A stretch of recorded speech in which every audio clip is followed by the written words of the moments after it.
Nouveau numéro de Reporter le Doc, le magazine de reportage long format de France 24. Direction le Sénégal pour revenir sur un massacre colonial longtemps étouffé. À l'aube du 1er décembre 1944, dans le camp militaire Thiaroye, dans la banlieue de Dakar, des tirailleurs ouest-africains sont assassinés par leurs frères d'armes français avec qui ils avaient combattu les nazis. Ils venaient d'être rapatriés. Pourquoi ? Combien ont été tués ? Où sont-ils enterrés ? Près de 80 ans après, les versions divergent et les zones d'ombre demeurent. Une histoire méconnue que la jeune génération essaye de faire reconnaître. Dans ce document, réalisé en coproduction avec Public Sénat, nous allons suivre Magui, Babacar et Aïcha, 3 jeunes artistes. Chacun dans leur cheminement artistique, ils cherchent à explorer la mémoire de ce drame. Thiaroye 44, un film écrit et réalisé par Marie-Thomas Pennette et François-Xavier Destor.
Actuellement, on est dans le camp.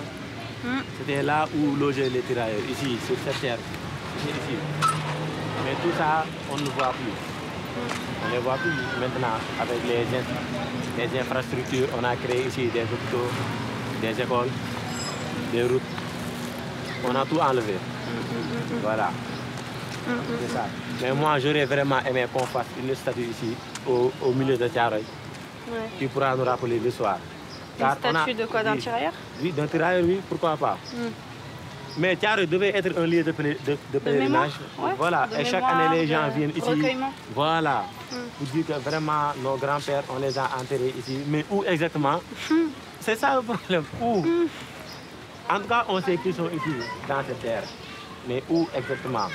Qu'est-ce qui nous dit qu'on n'est pas en train de marcher sur eux actuellement? On ne sait pas. Mais actuellement, on s'est dit, est-ce que les gens, lorsqu'ils étaient en train de construire l'autoroute, est-ce qu'ils n'ont pas vu des autres? Je ne sais pas si oui ou non.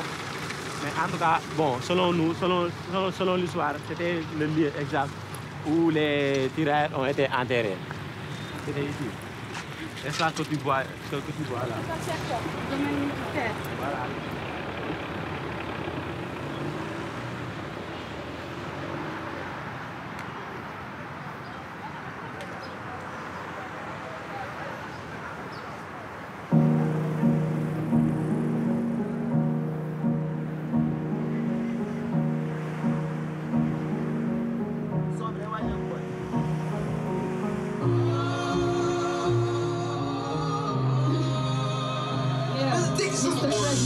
ana li ñu waxoon li nga ñu diggoon ci say élection sama koon yaa fi diggoon te diggoon ñu dëkk bu émergent assuré futur jeunes yi dëkk bu liggéey am corruption du fi maanaam yoon am ñun jug nañ fajar mbëggante si bus yi wuti liggéey gisuñu dara jàppuñ si dara defuñ làmm dëgg ter bi fi indi financé wul dara ter bi taat ne tool ca BRT bi xoj na suñu kon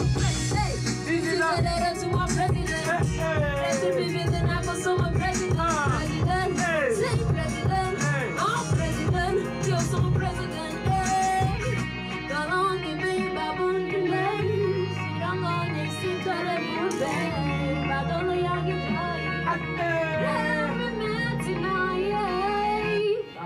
J'ai besoin d'une pause. Tu veux de l'eau fraîche? Ouais. On prend 2 minutes de pause, après on commence 5 minutes, on prend sans micro. Celui-là, Sans micro après c'est on pour un gendarme ou un militaire là, il veut me tuer. Merci.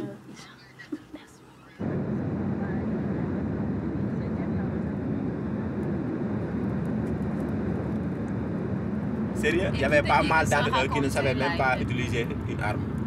Parce que, voilà, ils ne pensaient même pas qu'il allait devenir un militaire ou bien quelqu'un qui allait à la guerre.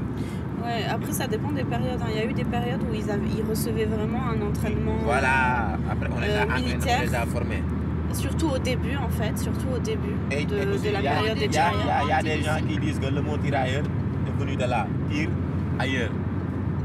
Par exemple, ils leur donnaient des armes en leur disant tire ailleurs. Mais ne pas tirer sur eux. Les blancs, les français. Voilà, il faut tirer sur les Allemands. Tire ailleurs. Chasseurs ou soldats qui tirent mal ou en désordre. On ne maîtrisait pas le tir.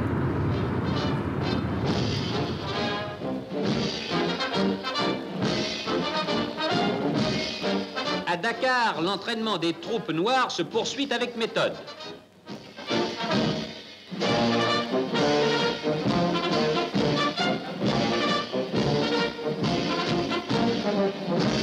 Il est émouvant de lire sur le visage de ces hommes le même calme et la même résolution qui animaient déjà leurs aînés, glorieux combattants de 1914.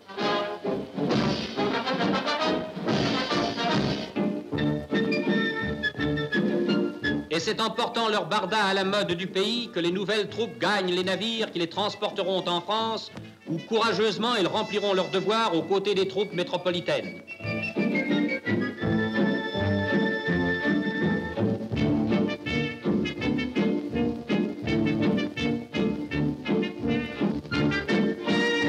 Animés du plus bel esprit de sacrifice, les hommes de nos colonies ont répondu d'un élan unanime à l'appel de la mère patrie.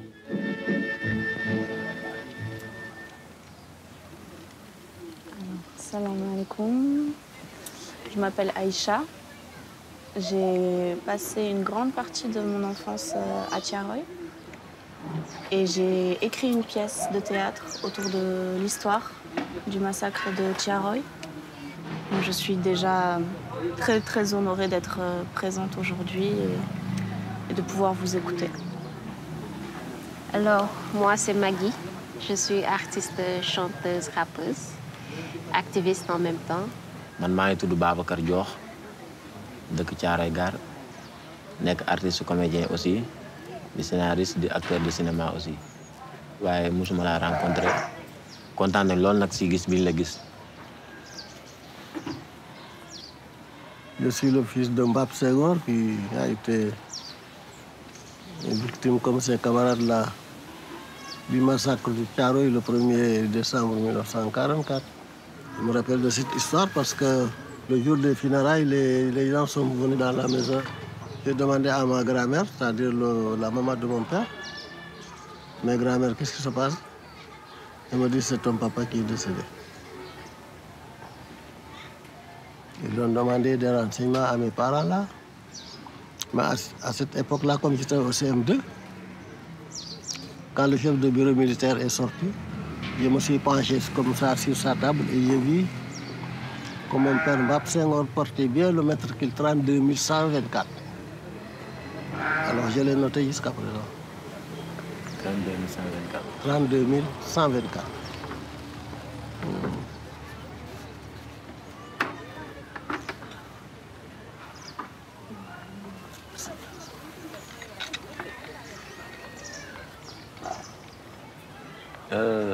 Est-ce que bañ leen annoncé ni sa papa dafa décédé? Waaw. Est-ce que famille bi def na ay démarches pour retrouver corps bi wala? Man démarche. Pour xam fu mu nekk ak fu mu décédé? Donc mun ñu ko def parce que crime de masse la. Du moom rek la ñu rey foofu. Moom ak ay camarades am ñoom rey à Thiaroye yi. Dugal leen ci benn kamb.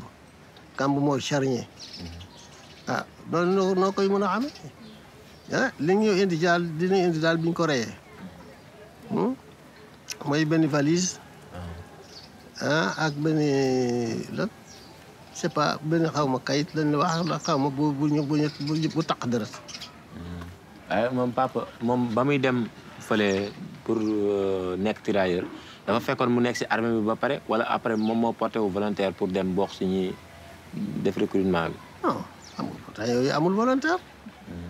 Hein? Les gens n'étaient pas volontaires de rien du tout. Les gens ne se portaient pas volontaires pour aller faire la guerre. Hein?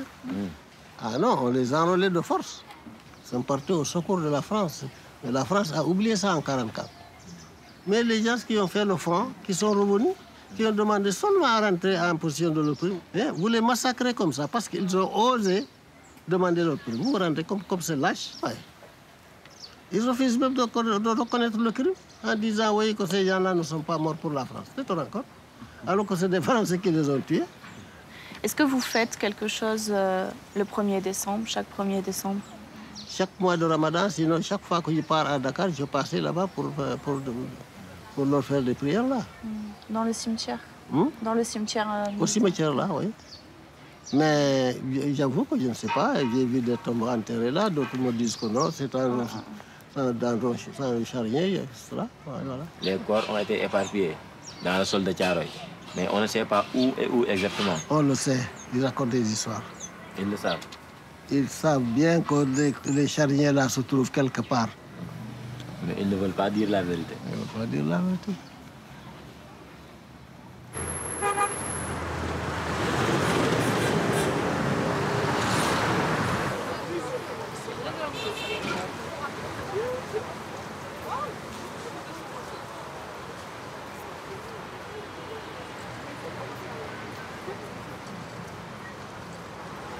C'est bon, professeur, donc si voilà, il est là à votre disposition, posez les questions, il pourra donner sa contribution. En fait, ce cimetière militaire, il a été construit au moment de la Première Guerre. Au début du XXe siècle, on a le camp militaire qui est à peu près à 1 km, 1,5 km, qui est le plus grand camp militaire en Afrique de l'Ouest, où tous les tirailleurs qui venaient du Soudan français, donc l'actuel Mali, du Burkina Faso, de la Guinée, etc., étaient réunis au Sénégal.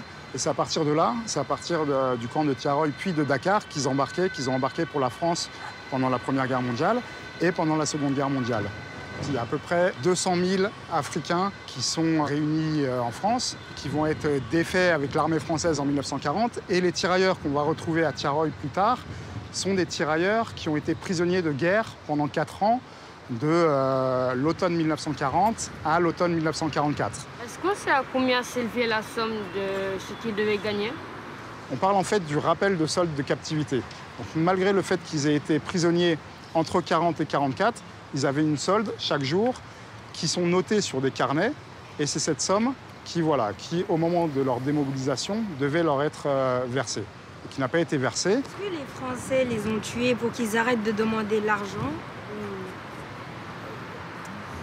Ce qui est toujours compliqué en fait en histoire, c'est qu'on est obligé de travailler à partir des sources qu'on a. Et là, les sources qu'on a, c'est les documents de ceux qui les ont tués. L'armée française va considérer qu'il y a eu une mutinerie et donc que c'est de la faute des tirailleurs en fait. Et elle va désigner des rebelles, des mutins comme elle les appelle, et elle va prendre comme ça 48 tirailleurs qu'elle va juger.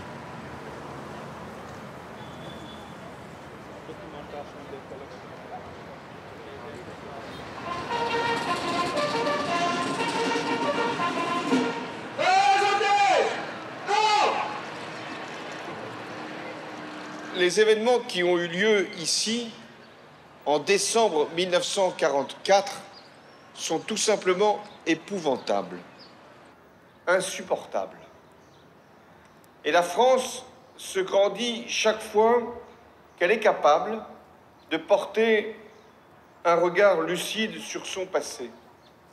Et la France n'est pas elle-même quand elle détourne son regard sur des événements qui ont pu, un moment, assombrir son image. Je voulais réparer une injustice et saluer la mémoire d'hommes qui portaient l'uniforme français et sur lesquels les Français avaient retourné leurs fusils. Car c'est ce qui s'est produit. Ce fut la répression sanglante de Thiaroye.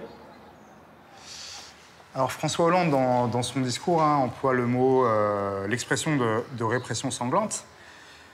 Il me semble que ce n'est pas le qualificatif le plus juste qu'on pourrait employer pour ce qui s'est passé. Faut quand même aussi reconnaître peut-être à Hollande d'avoir eu ce discours, d'avoir fait ce geste, d'être venu là. Ouais. Et quand il dit répression sanglante, c'est une façon de dire que finalement, on les a réprimés, mais c'est parce qu'eux avaient fait quelque chose qui... peut-être que la répression est excessive, elle est sûrement excessive, mais on peut la comprendre. Moi, je pense que le terme n'est pas juste pour parler de ce que moi j'appelle un crime de masse. Après, on n'est pas dans un acte combattant. En même temps, on est dans une période de guerre. Donc, est-ce qu'on peut dire que c'est un crime de guerre? Voilà, je pense que c'est des questions qui sont de l'ordre du questionnement historique. Peut-être qu'employer ces mots serait choquant par rapport aux Africains surtout. Quand on dit qu'on a fait un crime de masse sur vos ancêtres, là, ça aurait réveillé quelque chose au niveau des jeunes. C'est assez étonnant comment il change, en fait, il tourne, en fait, il fait un espèce de retournement de situation. Tout à fait. Il dit pas mutinerie, il dit pas qu'ils se sont... il emploie pas trop ce terme, il dit qu'ils ont été accusés d'eux. Donc, mais quelque part, il utilise des euphémismes pour le dire, quoi. Il inverse la faute, alors de manière assez subtile, mais voilà, il dit pas c'est des mutins, il dit finalement c'est eux, c'est compréhensible, ils se sont rassemblés, ce qui est vraiment faux en fait, factuellement, ils se sont pas rassemblés, on les a rassemblés et on les a exécutés. Attends.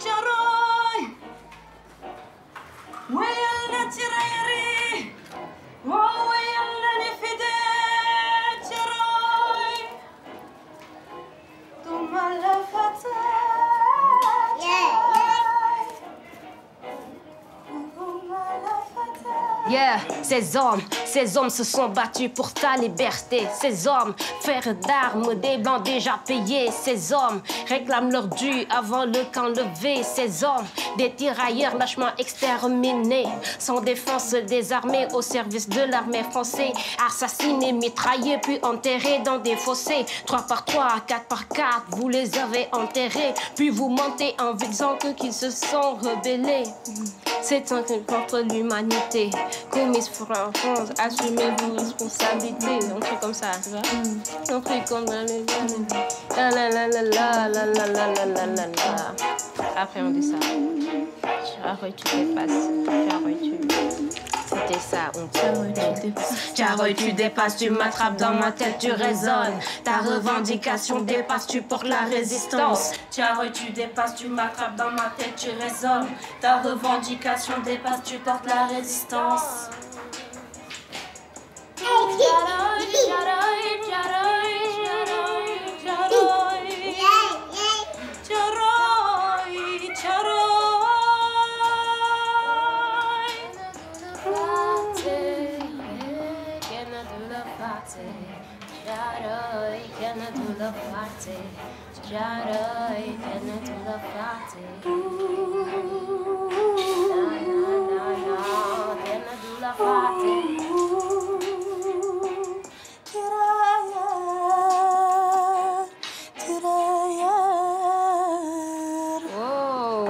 Je vais juste arranger la fin. Ici, à partir d'ici. Ici, c'est un crime contre l'humanité, commence par la France. Assumez votre responsabilité, ne se limite pas à la reconnaissance, comme l'a reconnu François Hollande. Yes.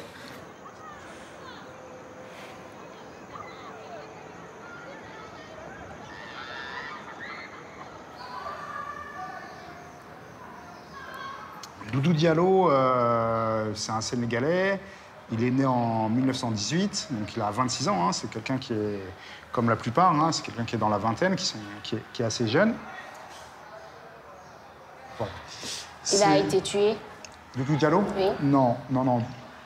Lui, il n'est pas au camp le 30 novembre. Hein. Il est chez sa sœur à Dakar. Et là, ce 1er décembre, il revient, il se fait arrêter. On va considérer que c'est un meneur de la rébellion, entre guillemets, alors qu'en fait, il n'était pas là, quoi. Il n'était pas là la veille.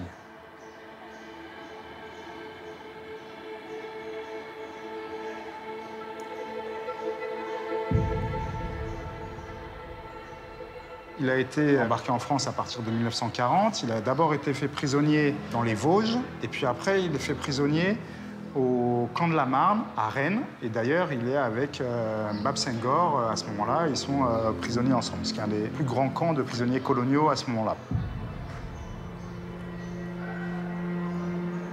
C'est que l'Allemagne ne voulait pas de Noirs sur le sol allemand, carrément. Parce qu'ils ont peur de maladies, ils ont peur de contamination, ils ont peur de contact avec la population allemande. Il y a quand même une vie hein, dans les camps. Ils travaillent, ils ont des colis comme ça de la Croix-Rouge qui essayent un peu de les soutenir.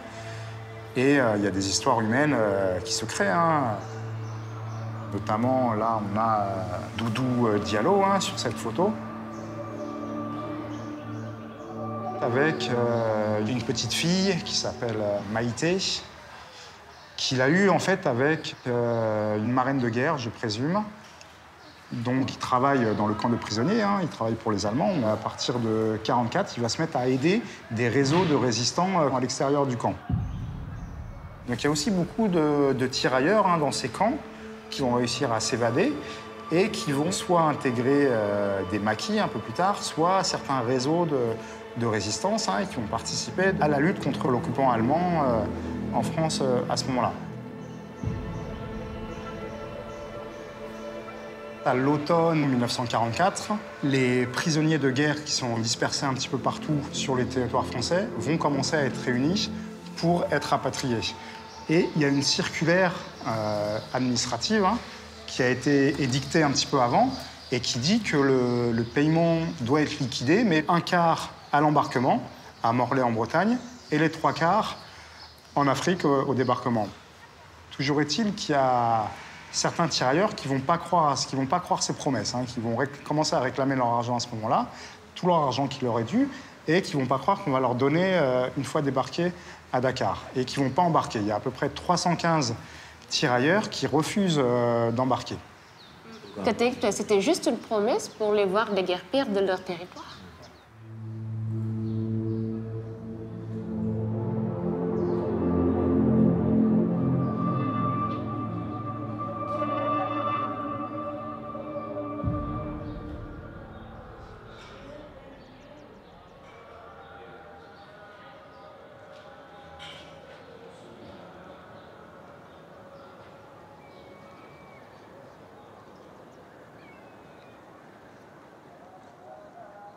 tubaab bi nax na ma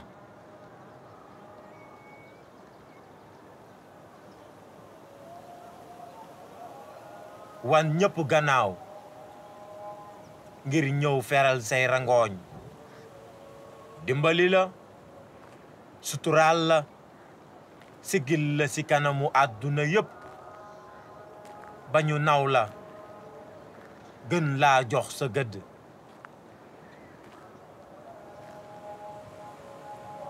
amuloo lenn loo may fayee lu dul di ma war ray ma gas ma suul xañ ma sama njaboot xañ ma samay xarit ak samay àndandoo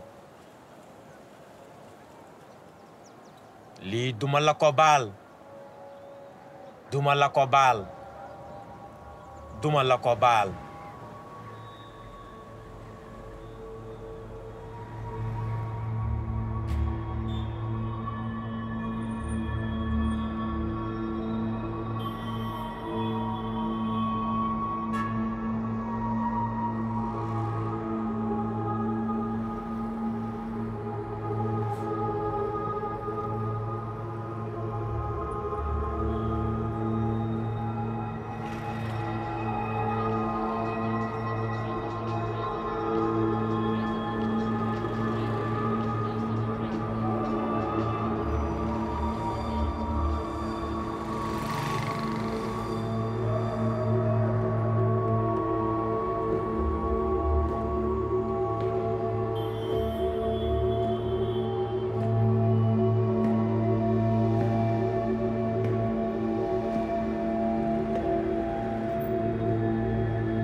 Dakar, grand port français, plaque tournante de l'Atlantique Sud.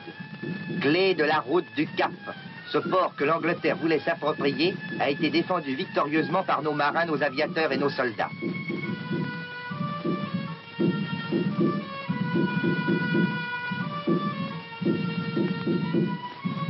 Au centre de ce jardin, la place frottée avec le monument aux morts de la guerre 1914-1918.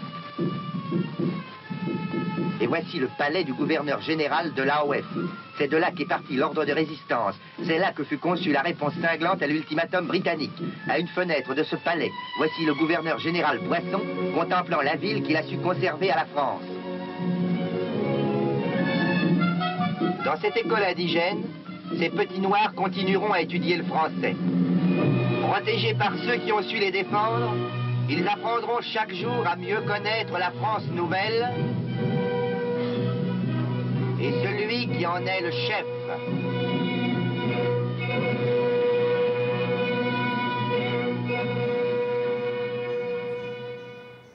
On avait un régime qui était très vichiste à Dakar, en 1940.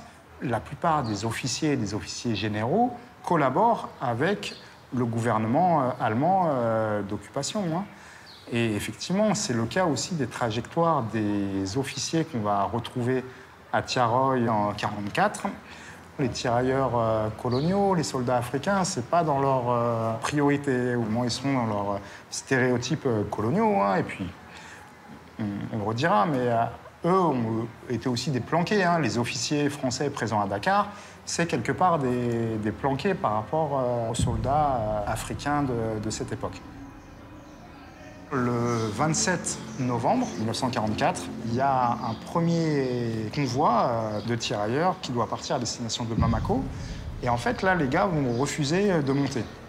Ce qui va occasionner la visite le lendemain du général Dagnan, qui gère la zone Sénégal-Mauritanie. Il va expliquer que les tirailleurs étaient un peu incontrôlables ou il va dire qu'il a failli être pris en otage. Il n'y a que lui qui dit ça. C'est une manière de dire, en fait, le détachement était en état de rébellion, de mutinerie, etc. Et donc, j'ai été contraint de mobiliser une force de répression.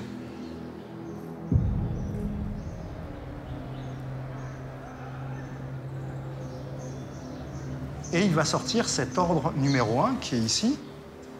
Il nous dit que des mesures sont prises en vue de rétablir l'ordre dans ce détachement, tout en évitant, dans la mesure du possible, ça c'est important, dans la mesure du possible, c'est une manière de se couvrir, de faire usage des armes. Il finit ce passage par dire qu'il s'agit, je cite, de coiffer rapidement et par surprise le camp de Tiaroy en vue d'empêcher toute fuite des tirailleurs, en vue de remettre en ordre le détachement et de manifester une telle supériorité que les mutins ne puissent songer à résister et que l'affaire s'effectue sans casse. Coiffer. Coiffer, voilà. Ça, c'est le... Je reprends un peu. Coiffer. Coiffer rapidement.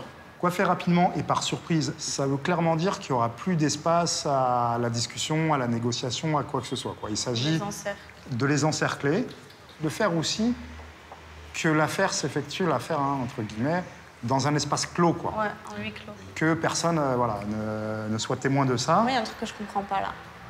Si l'argent est à Dakar, leur argent, tout ce que la France leur doit, juste pourquoi simplement ils ne leur donnent pas?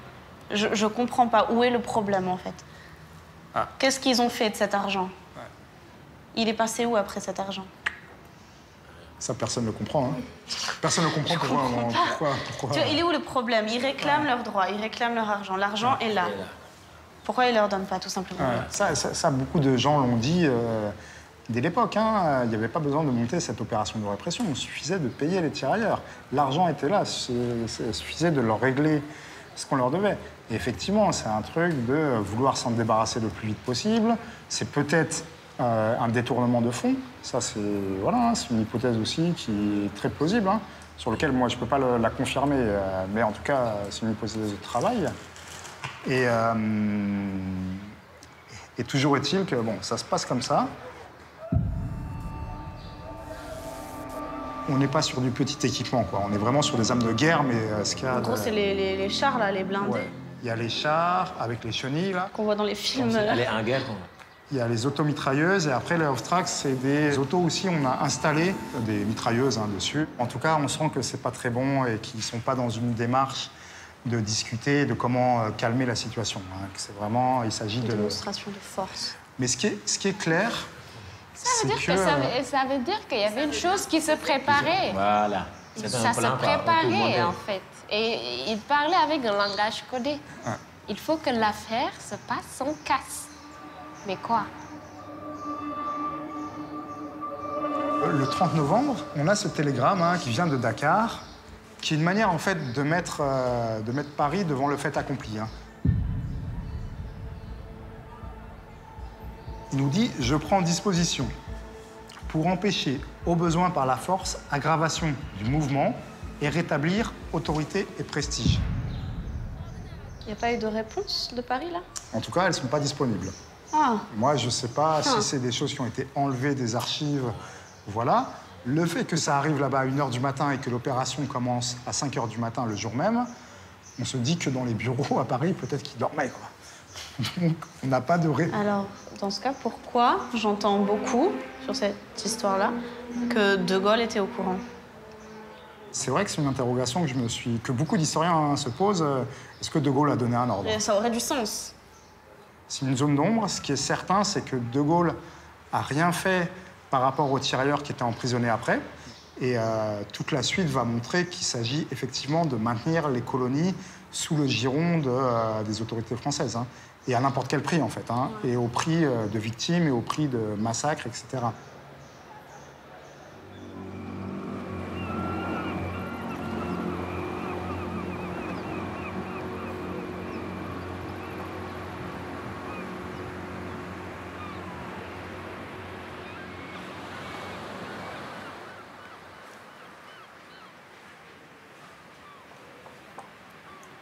Ça me fait très plaisir de vous revoir. C'est à chaque fois un honneur.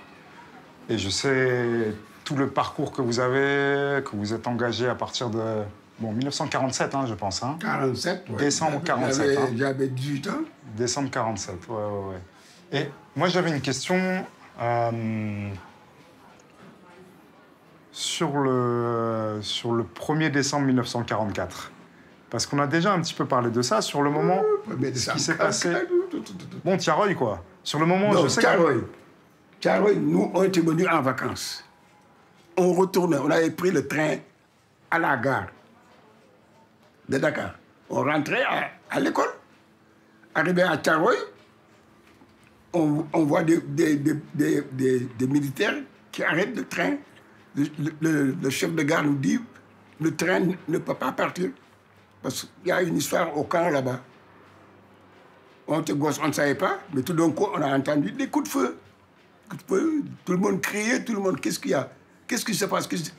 Il dit, il y a les militaires blancs là qui tirent sur les rebelles de la guerre là.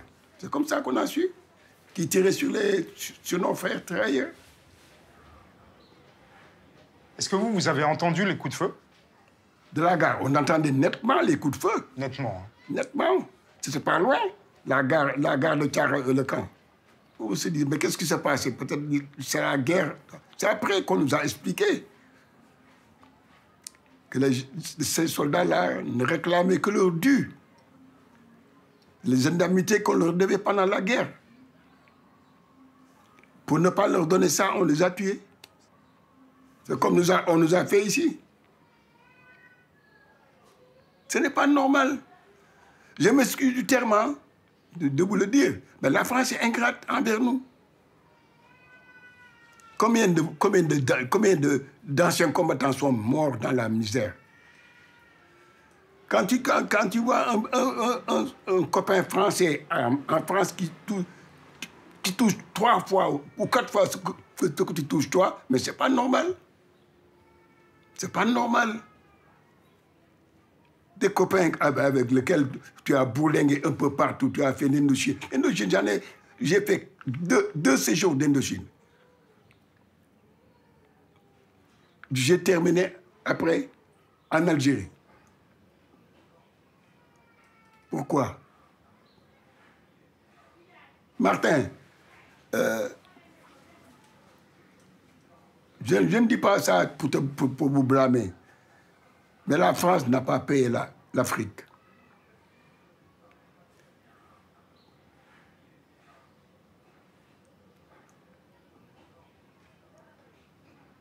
Et pourtant, nous, les jeunes Africains, on a aimé la France, on a aimé la France. On s'est engagé dans l'armée parce qu'on croyait que l'histoire des races, là, ça n'existait pas dans l'armée. Au contraire, presque la majeure partie des officiers étaient des racistes.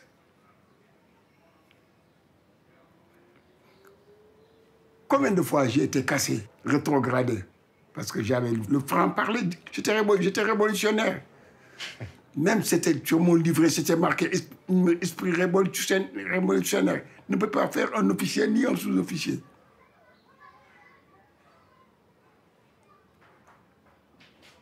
Comment je suis fier de cette peau-là. Je suis fier de cette peau.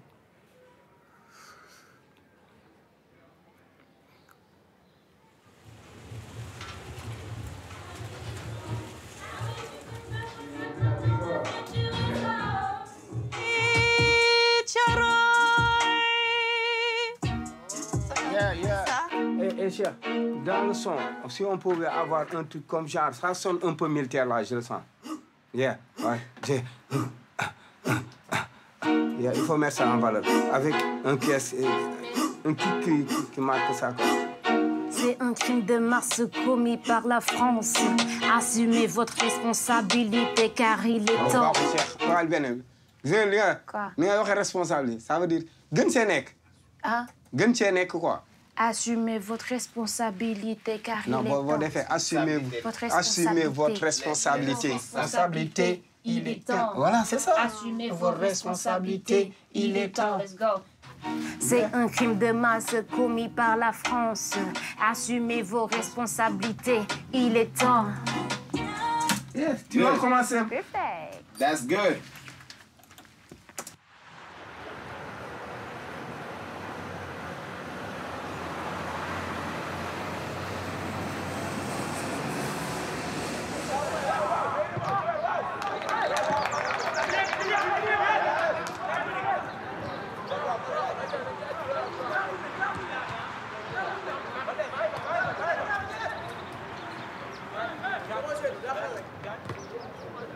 Donc le 1er décembre au matin, à partir de 5h, 6h, on va les rassembler sur une esplanade en particulier. Et c'est de là qu'on va tirer sur ces hommes qui sont désarmés. Et à partir de là, une des grandes questions aussi, c'est le nombre de victimes. Hein, le nombre... Et là, on arrive au cœur du mensonge d'État, hein, si on peut dire. Moi, j'ai eu un premier doute à la lecture du rapport d'Agnan. Il est en 2 exemplaires qui disent 2 choses différentes à 2 autorités. Dans un rapport, il est écrit que du côté des mutins, il y a 24 tués, 46 blessés transportés à l'hôpital de Dakar, et dont 11 sont décédés par la suite. Donc on a les 11 décédés, plus les 24, on arrive à 35. Dans l'autre rapport, il nous dit, du côté des mutins, 24 tués, 46 blessés transportés à l'hôpital de Dakar et décédés par la suite. 46 plus 24. 46 plus 24, 70. 70. Et là, en fait, pour moi, c'était un des éléments les plus à charge pour dire mais pourquoi tu nous dis ici 35 et pourquoi tu nous dis ici 70 ? Et il le fait de manière un peu, vous voyez, hein, ils disent 46, dont 11 ou 46 décédés par la suite. C'est un peu, c'est subtil, quoi. Mais on peut se dire que voilà, il le fait d'une manière relativement habile et que c'est pas le seul document. C'est ça qui est important aussi. Hein. Il y a plein de documents où on se dit mais c'est pas normal ça. Pourquoi il nous dit ça ? Par rapport aux 2 rapports, on voit qu'ils ont un point identique, c'est-à-dire les 11 blessés par balle au niveau des services d'ordre. Ouais. Moi, je me dis comment, sur un lieu où on dit qu'il y a une rébellion, qu'il y a une résistance entre 2 tirailleurs normaux noirs, comment est-ce qu'on peut tuer tous les résistants et qu'un seul, au niveau du service d'ordre, soit blessé? Donc moi, je me dis que ça peut contredire le fait qu'il y ait une rébellion. Ah, tout à fait, ouais. Tout à fait. Si on pense que les tirailleurs étaient armés, on peut imaginer qu'ils se seraient battus, en fait, qu'ils n'allaient pas se laisser tuer comme ça. Qu'ils allaient en tuer plusieurs, donc... Bien sûr. En plus, ça, c'est un blessé, on dit un blessé par balle, mais après, ils vont faire carrément une expertise balistique. Ouais. Et ils vont montrer que le blessé par balle, il a été blessé par les gars du service d'ordre. Et que c'est une balle qui a ricoché quelque part et que ça lui est arrivé dessus. En regardant les différents documents à droite, à gauche, on s'aperçoit qu'il y a une espèce de contradiction fondamentale qui nous laisse penser que le massacre serait peut-être de l'ordre de 300 à 400 tirailleurs. Donc, c'est-à-dire 10 fois plus que 35. On va avoir ce document ici de la Sûreté Générale qui nous parle d'une escale qui a eu lieu à Casablanca. Donc, le bateau entre la Bretagne et Dakar s'arrête à Casablanca. Et là, on nous dit, à ce moment, 400 environ refusèrent de partir et restèrent à Casablanca. Et en fait, l'officier qui a accompagné les tirailleurs sur le bateau nous dit, lors de l'escale à Casablanca, aucun fait n'est à signaler pendant les 24 heures passées au camp de Médoune. Ça, pour moi, ça passe un peu inaperçu, mais c'est vraiment l'élément décisif qui nous dit, bah, vous mentez, quoi. Soit s'il y en a 400 qui descendent à Casablanca et qui ne vont pas remonter, déjà on ne comprend pas, soit tout se passe bien, et dans ce cas-là, potentiellement, il y a beaucoup plus de tirailleurs qui vont débarquer à Dakar le 21 novembre. On a voulu absolument diminuer le nombre de tirailleurs présents au camp.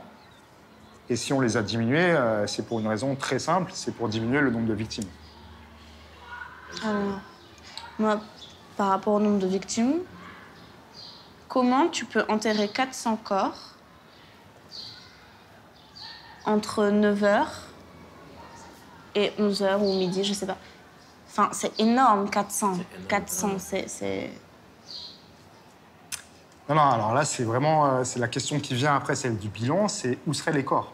Le fait qu'on ne nous explique pas, en fait, que les autorités militaires ne disent pas à leurs supérieurs qu'est-ce qu'on a fait après, c'est aussi un élément qui nous fait penser que, voilà, on est sur de la dissimulation, qu'on a cherché à cacher à quelque niveau que ce soit, en fait. Ça, c'est pas facile de répondre à cette question de est-ce qu'on n'a pas voulu écrire ces documents, est-ce qu'on n'a pas voulu les transmettre aux archives, aux services qui vont après les archiver, est-ce qu'on les a écrits puis qu'à un moment on a détruit ces documents qui nous donneraient une liste de tirailleurs débarqués à Dakar, une liste de tirailleurs tués ensuite.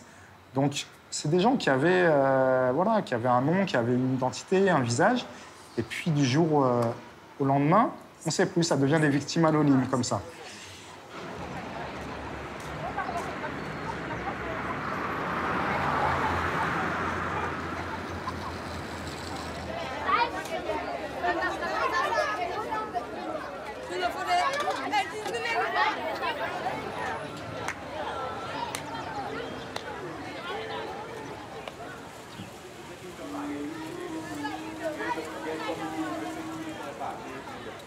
C'est bon. Après, ensemble, trop longtemps, nous avons noyé notre mal dans le silence. Assez. Trop longtemps, trop longtemps, nous avons noyé notre mal dans le silence. Assez. Le silence. Le silence.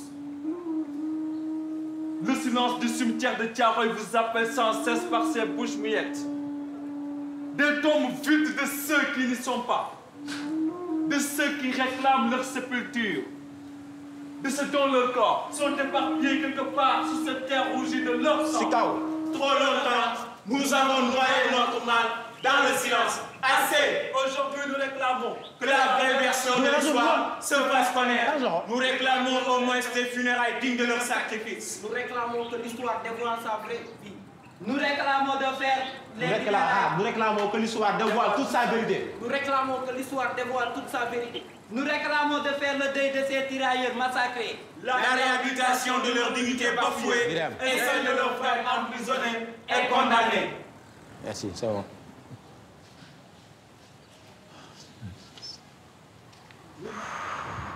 Ça circule?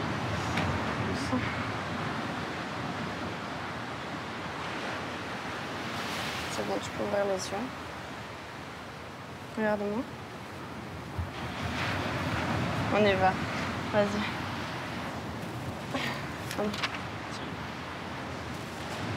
C'est le personnage de Mahmoud, c'est vrai qu'on n'en a pas parlé. C'était un tirailleur du service d'ordre, tu vois, qui n'a pas été mobilisé, qui n'est pas allé en Europe. Il était là sur place, il a assisté, il a vu ce qui s'est passé, il n'a rien pu faire. Et après, il est devenu gardien, il est resté. Et il a été porté toute sa vie par cette culpabilité-là, en fait, de rien pouvoir faire, d'être là. Et il parle toute sa vie, en fait, chaque nuit, ce personnage, chaque nuit, il parle aux morts. C'est-à-dire qu'il est vieux. Toute sa trajectoire, c'est une descente. Et il finit par rejoindre, en fait, il finit par rejoindre l'espace dans lequel sont ces hommes morts, qui dans la pièce, ne sont ni morts, en fait, ni vivants. Ils sont dans un espèce de au-deçà, ce que j'appelle l'au-deçà. Dans un espace où, comme ils n'ont pas reçu de sépulture, ils restent là, en fait. Ils restent là. Et lui, il les rejoint petit à petit, tu vois. Le soulèvement peut-il exaspérer l'aube? Mais dis-moi, le soulèvement peut-il exaspérer l'aube? Regarde-moi. Vas-y, vas-y, vas-y. Le soulèvement peut-il exaspérer l'aube? Vas-y. Le soulèvement peut-il exaspérer l'aube? Le soulèvement peut-il exaspérer l'aube? Le soulèvement peut-il exaspérer l'aube? Le soulèvement. Le soulèvement peut-il exaspérer l'aube? Le soulèvement peut-il exaspérer l'aube? Le soulèvement peut-il exaspérer l'aube? Revenez, mes frères. Revenez ce soir. Revenez là. Revenez ce soir. Revenez là. Les uns sur les autres. Priez la nuit. Restez loin face à leur peur. Cette peau devant la leur.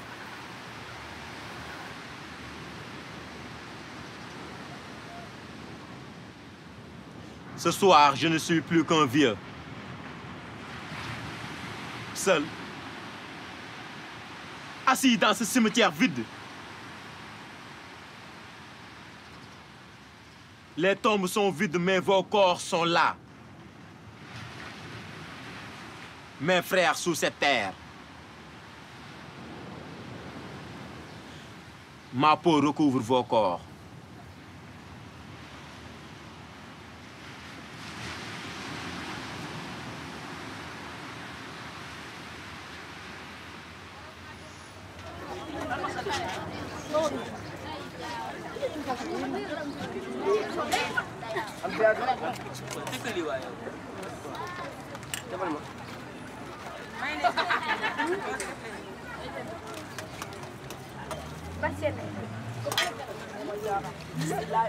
En fait, voilà, on passe d'un crime d'État à une espèce de crime de papier, si on peut dire.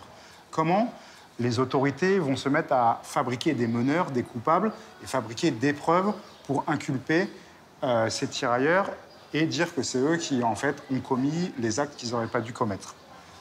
On va arrêter 48 meneurs, hein, toujours, voilà, entre guillemets, donc 48 tirailleurs qu'on va désigner. Finalement, on va en juger que 34. Ça, c'est un élément sur lequel on n'a pas d'informations. Hein. Qu'est-ce qui se passe entre 48 et 34? Qu'est-ce que deviennent les 14? On ne sait pas. On a cette instruction qui dure pendant un mois, jusqu'au 29 décembre. Et on a ce procès, en fait. Hein, alors, de toute façon, la parole des tirailleurs n'est jamais entendue. Il y a même des choses, mais vraiment assez absurdes. On va d'abord dire que les tirailleurs avaient des photos d'Hitler avec eux. Sauf qu'on ne va jamais les montrer. On va dire qu'ils sont influencés par les communistes. Bon, soit ils sont pro-allemands, soit ils sont pro-communistes, mais ils ne peuvent pas être les deux à la fois, quoi. Et en fait, ces officiers, en plus d'être des tueurs, en plus d'être des racistes, ils sont aussi misogynes. Ils sont aussi complètement misogynes. Et ils disent finalement que ce sont ces marraines de guerre avec qui les tirailleurs ont eu des relations qui leur ont mis des mauvaises idées dans la tête, ou en tout cas qui leur ont fait prendre conscience qu'ils avaient le droit à réclamer de l'argent. Et finalement, c'est la faute de ces femmes blanches. Et la justice militaire, c'est vraiment un déni de justice. C'est vraiment, de toute façon, le sort de ces tirailleurs est joué dès ce moment-là, quoi. Dès à partir de début décembre, qu'on met en marche cette machination, hein, cette machination juridique, leur sort est plié, on va dire, quoi.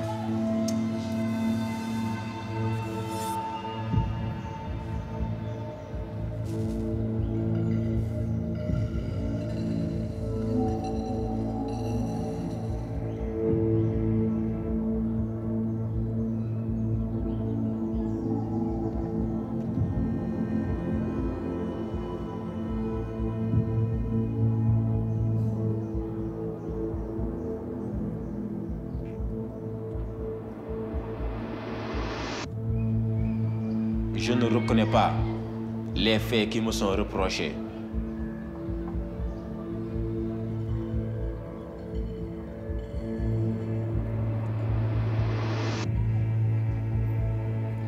Je ne reconnais pas m'être trouvée parmi des tirailleurs armés. Moi-même, je n'avais pas de couteau.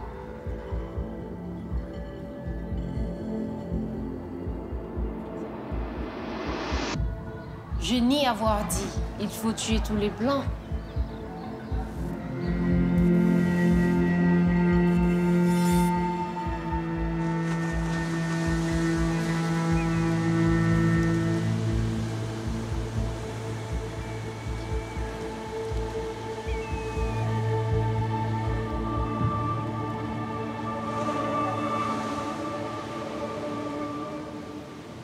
La colonisation, c'est rien d'autre que du vol à main armée.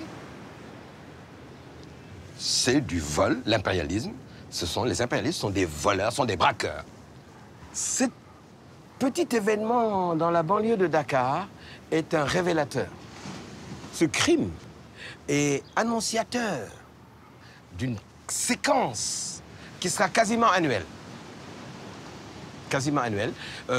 Thiaroye 44, Sétif et Guelma 45, à 50 000 morts. Hanoï et Haiphong 46, ils vont à la reconquête de l'Indochine et ils bombardent. Madagascar 47, 100 000 morts.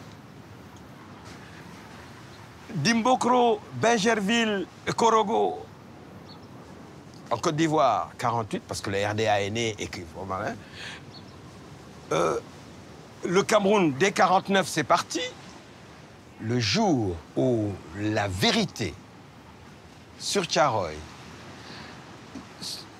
apparaîtra au grand jour dans toute sa nudité, comme je dis, ce sera radioactif comme déflagration. Mais nous, on ne compte pas sur la bonne volonté de l'administration ou de la justice française. On compte sur le propre combat que les Africains doivent mener chez eux pour eux-mêmes. Et pour ça, par exemple, sur le nombre de victimes, nous, mon parti, qui a un député à l'Assemblée nationale, a écrit au Premier ministre du Sénégal pour demander l'ouverture des fosses communes, l'exhumation des corps. Si on ouvre les fosses communes, le nombre de crânes résiduels que seront identifiés, parce qu'il n'y a qu'un crâne par corps, saura si on est dans l'ordre de la dizaine ou dans l'ordre de la centaine. Et il n'y aura plus de débat. Si on nous donne les archives, mais c'est des listes nominatives. Donc, tous les débats autour de Thiaroye sont en fin de compte des faux débats, puisqu'on a les moyens d'avoir la vérité vraie.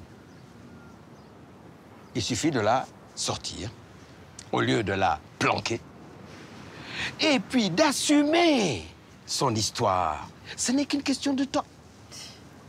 Par l'éducation, par la formation, par l'information et par l'exemple. Tôt ou tard, la vérité finira par prévaloir.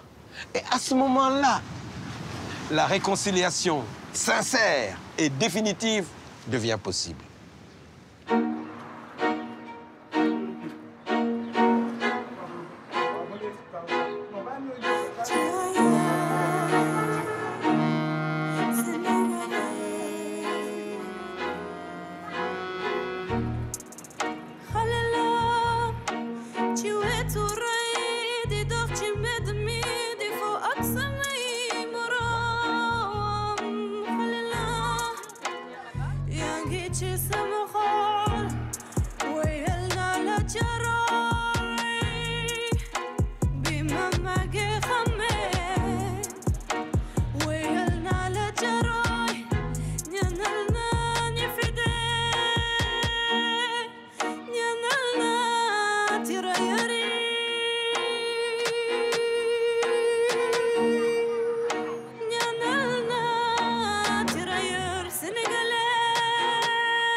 Une histoire inoubliable.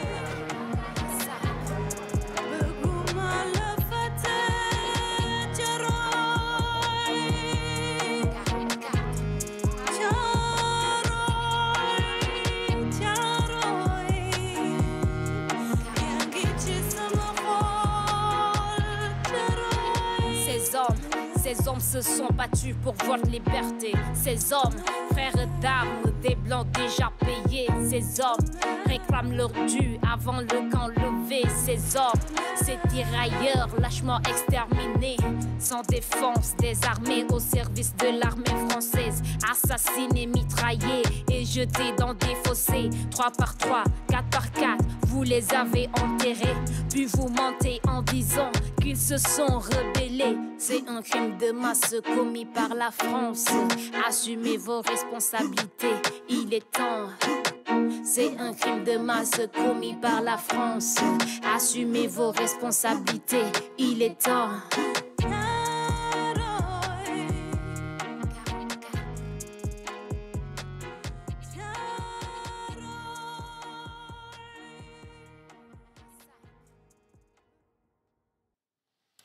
Voilà pour ce document signé Marie-Thomas Pennette et François-Xavier Destor. C'est la fin de ce magazine. Merci de l'avoir suivi. On se retrouve la semaine prochaine pour un nouveau numéro de Reporter sur France 24.